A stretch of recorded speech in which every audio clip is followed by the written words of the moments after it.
ইনভেস্টরদের এখানে ডেকেছিলিস, ওদের ভুল বুঝিয়েছিস, আর সবকিছু সামলানোর পরিবর্তে অ্যাকাউন্টসের গরমিল দেখিয়েছিস, যাতে আমি জেলে যেতে পারি আর তোর লাইফ থেকে দূরে সরে যাই।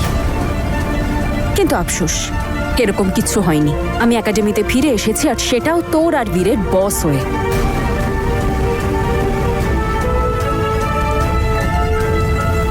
পুজো শুরু করা যাক। পুরোহিত আমি ওর সাথে পুজো করতে চাই না।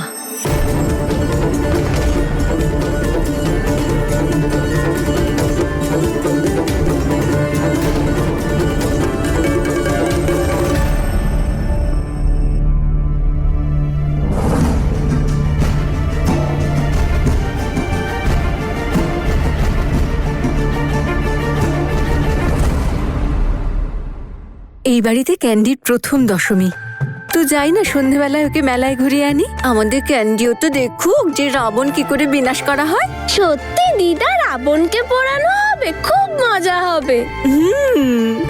আর আমি তোকে নিজের কাঁধে চড়িয়ে দেখাবো। হ্যাঁ, আমরা সবাই মিলে যাব। এমনিতেও অনেকদিন ধরে সবাই একসাথে কোথাও বেড়াতে যায়নি, সবার মুড ভালো হয়ে যাবে। হ্যাঁ মাহি, তুই ঠিকই বলছিস। তোর মনে আছে ছোটবেলায় দোলনায় দুলছিলি আর ওপর থেকে কেউ তোর ওপর বমি করে দিয়েছিল?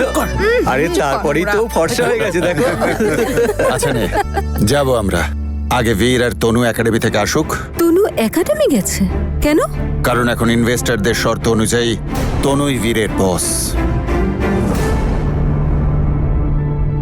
তনু, আমি থ্যাংক ইউ।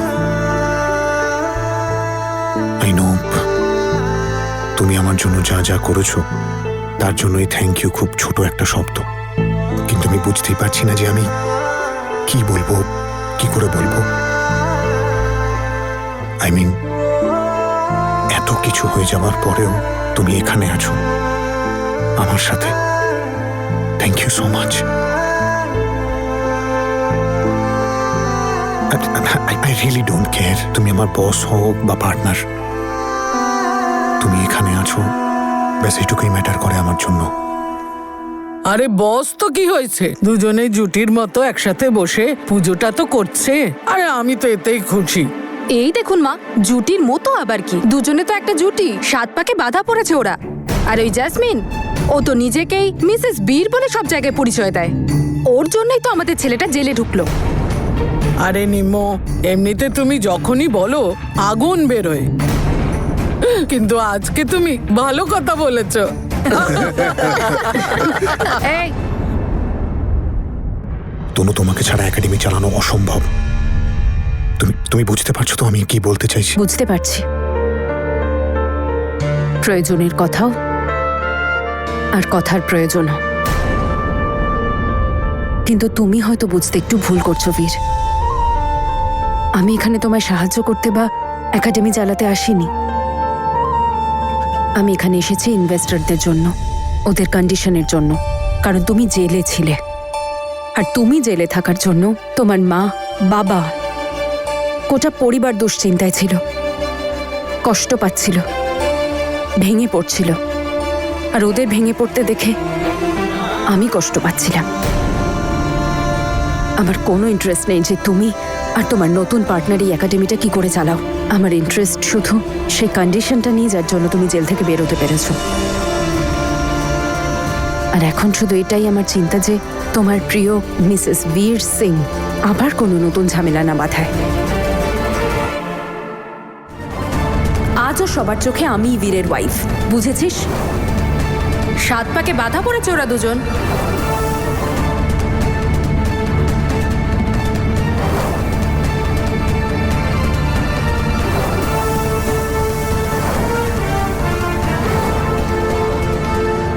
এই বিয়েটাকে কিভাবে ভাঙতে হবে সেটার আইডিয়া আমি পেয়ে গেছি। তনু, এই একাডেমি তুমি ছাড়া চলতে পারে না। তোমার সাহায্য দরকার আমার। আমার হেল্প আমাকেই কষ্ট দেওয়ার জন্য? তার মানে? এখন তোমায় মানেটাও বুঝিয়ে বলতে হবে। তুমি কি জানো না বীর, যখনই আমি তোমায় হেল্প করেছি তখনই আমি কষ্ট ছাড়া আর কিচ্ছু পাইনি। আমি জানি, আমি তোমাকে অনেকটা কষ্ট দিয়েছি, কিন্তু তার জন্য আমি ক্ষমাটাও তো চেয়েছি, বলো। তোমার এটা খুব ভালো, যত বড়ই দোষ করো, যত বড় অন্যায় করো, একটা সরি বলে সব কিছু মিটিয়ে দাও, তাই না? সব ঠিক হয়ে যায় তাতে, না? কোনো কিছু জিনিস মানুষের কন্ট্রোলে থাকে না, কেবলমাত্র ভাগ্য তাদের এই হাতের রেখায় গেঁথে দেয়। You are right. ছাড়ো, আমরা এইসব কথা কেনই বা বলছি? তনু, এই একাডেমি চালানোর জন্য তুমি আমাকে হেল্প করবে তো? জেসমিনকে তো তুমি চেনোই, ও এইসব কাজ পারে না।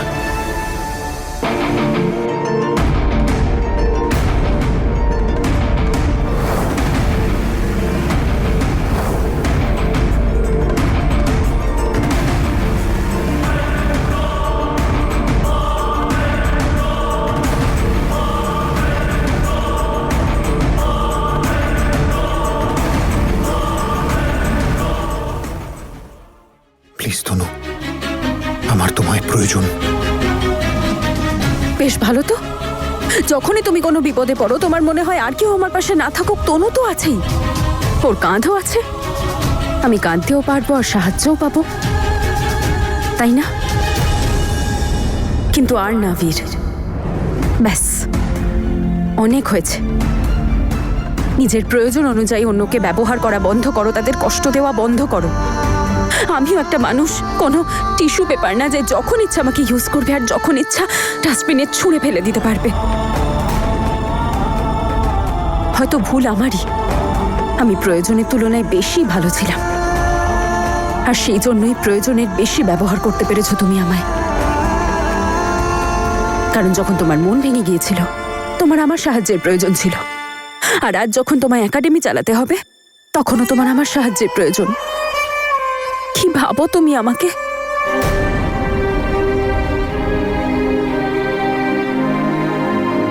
তনু, আমি না, কি মনে হয় বীর? কি মনে হয় তোমার? আমি বোকা? আমার মাথায় লেখা আছে আমি বোকা? এটাই মনে হয়? তুমি আমাকে মিথ্যের পর মিথ্যে বলবে, প্রত্যেক দিন নতুন করে হার্ট করবে, আর তার উপর নিজের জীবন থেকেও আমাকে বের করে দেবে, আর তারপর চলে আসবে আমার কাছে আর বলবে, সরি তনু, ভুল হয়ে গেছে আমার, ক্ষমা করে দাও আমায়। ভুলে যাও সবকিছু আর এই একাডেমি চালাতে আমাকে সাহায্য করো। আমার তোমাকে প্রয়োজন। সত্যি তো এটাই যে তোমার আমাকে কোনোদিন দরকার ছিলই না। কি মনে হয় তোমার? কি বোঝো তুমি একটা মেয়ের মনের ব্যাপারে, তার অনুভূতির ব্যাপারে? বলো বলো,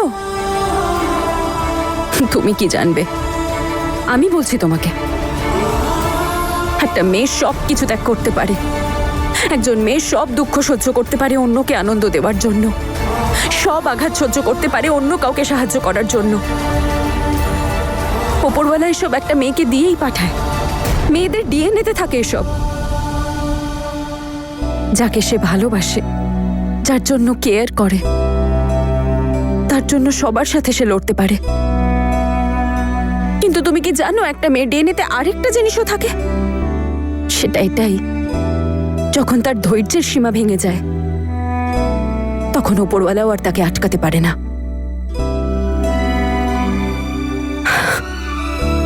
সেজন্য একটা কথা আমি তোমাকে জানিয়ে দিচ্ছি, আমি একাডেমিতে শুধু এটাই দেখব যাতে তুমি নিজের কাজটা ঠিক করে করো। শুধু 3 মাসের ব্যাপার, তারপরে তুমি তোমার পথে এগোবে আর আমি আমার পথে।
চালাকি করবে না, না হলে আমি তোমাকে না এখানেই শেষ করে ফেলবো। কি করতে এসেছো এখানে? আর এখানে পৌঁছলে কি করে? দেখো যশ, প্লিজ প্লিজ প্লিজ এই ছুরিটা সরাও, আমাকে ছাড়ো, আমি তোমাকে সবটা বলছি। আমি এখানে তোমার কোনো ক্ষতি করতে আসিনি। তাহলে কি আমার খবর নিতে এখানে এসেছো? না, তোমার খবর নিতে আসেনি, তোমার লাভের কথা বলতে এসেছি, বিশ্বাস করো আমাকে প্লিজ। তোমরা আমার জীবনটাই শেষ করে দিয়েছো, মনে আছে তোমার? আমি ভুলে যাইনি। ছদ্মবেশে এসেছিলে না আমাকে ধরতে, আমাকে তুমি ফাঁসিয়েছিলে না? যশ প্লিজ ছুরিটা সরাও, দেখো এইসব পুরনো কথা। আর ওসব কিছু আমি নিজের ইচ্ছেই করিনি, ওটা তনু আর বীরের প্ল্যান ছিল। আর বোন হিসেবে ওকে আমি শুধু সাহায্য করেছি, সাহায্য করতে হয়েছিল আমাকে। কিন্তু এখন সবকিছু বদলে গেছে, আগের মতন আর কিচ্ছু নেই। এখন আমি তোমাকে সাহায্য করতে পারি, আমার সাহায্যে তুমি প্রতিশোধ নিতে পারো। যশ, আমার বোনের যদি কিচ্ছু হয় না তাহলে? আমার সঙ্গ দেওয়ার জন্য তুমি নিজের বোনের বিরুদ্ধে যাবে? হ্যাঁ, মিথ্যাবাদী। হ্যাঁ সত্যি, কারণ এখন আমি ওকে আর সহ্য করতে পারি না, ও আমার জীবনটা শেষ করে দিয়েছে। কিন্তু আমি তোমায় বিশ্বাস কেন করব? আর এতে তোমার কি লাভ বলো? যদি এতে আমার কোনো লাভ না থাকতো তাহলে এত বড় রিস্ক নিয়ে আমি এখানে একা আসতাম না। লাভ আছে তোমারও আর আমারও। তার আগে ছুরিটা সরাও যশ প্লিজ। দেখো আমি তনুকে আমার লাইফ থেকে বের করতে চাই, আর সেটাও সারা জীবনের মতো। আর আমি প্রতিশোধ নিতে চাই, আর এতে আমাদের দুজনেরই লাভ আছে। তুমি কি আমাকে সাহায্য করবে? আমি শুনেছি যে শত্রু শত্রু বন্ধু হয়, আর আমাদের দুজনের শত্রু একজনই, বীরের ওয়াইফ। যশ ছুরিটা সরাও না। তনু সিং, কেন তুমি চাও না প্রতিশোধ নিতে? যার জন্য তোমার আজকে এই অবস্থা, তোমার মা জেলে বন্দী হয়ে পড়ছে, তুমি চাও না ওর থেকে প্রতিশোধ নিতে? বলো।